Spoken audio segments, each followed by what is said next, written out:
পরিবারের সাথে ঈদ আনন্দ ভাগাভাগি করতে রাজধানী ছাড়ছেন অনেকে। এ বিষয়ে আরো খবর জানাতে গাজীপুর থেকে যুক্ত হচ্ছেন রফিকুল ইসলাম খান। রফিক, মাঠের অলরাউন্ডার আমি, আর ঘরের allrounder Tylox. Tylox toilet cleaner, clean মানেই টাইলক্স। ততই কিন্তু যাত্রী সংখ্যা বাড়ছে। আমি এই মুহূর্তে রয়েছি ঢাকা-টাঙ্গাইল মহাসড়কের চন্দ্রাত্রী মোড় এলাকায়।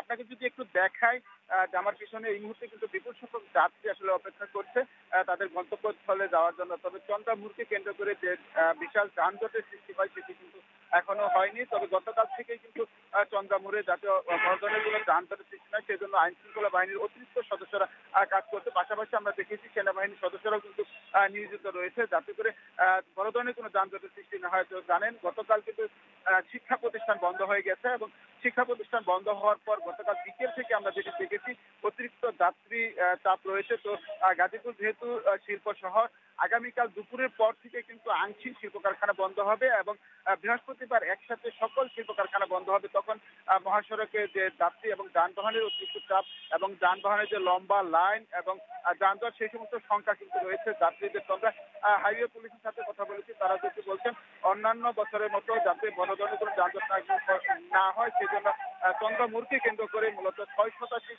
আইন শৃঙ্খলা বাহিনীর সদস্য নিয়োজিত রয়েছে এবং তারা যানজট নিরসনের জন্য কাজ করে যাচ্ছে যাতে করে বড় ধরনের কোনো যানজটের সৃষ্টি না হয় এবং যে ঈদুল ফিতরের সময় যেভাবে মানুষ শান্তিতে ঈদুল আজহাতেও যেন মানুষ আসলে নির্বিঘ্নে বাড়ি ফিরতে পারে সেই ব্যবস্থা তারা করবেন এমনকি আমাকে বলেছে। তবে একসাথে শিল্প কারখানা বন্ধ হলে যানজটের কিন্তু সংখ্যা রয়েছে, সেই সংখ্যা এখনো রয়েছে। তো চন্দ্রমোড়ের থেকে এই ছিল সর্বশেষ সড়কের পরিস্থিতি। রফিক আপনাকে ধন্যবাদ। দর্শক, ঈদ যাত্রার খবর জানাচ্ছিলেন আমাদের সহকর্মী।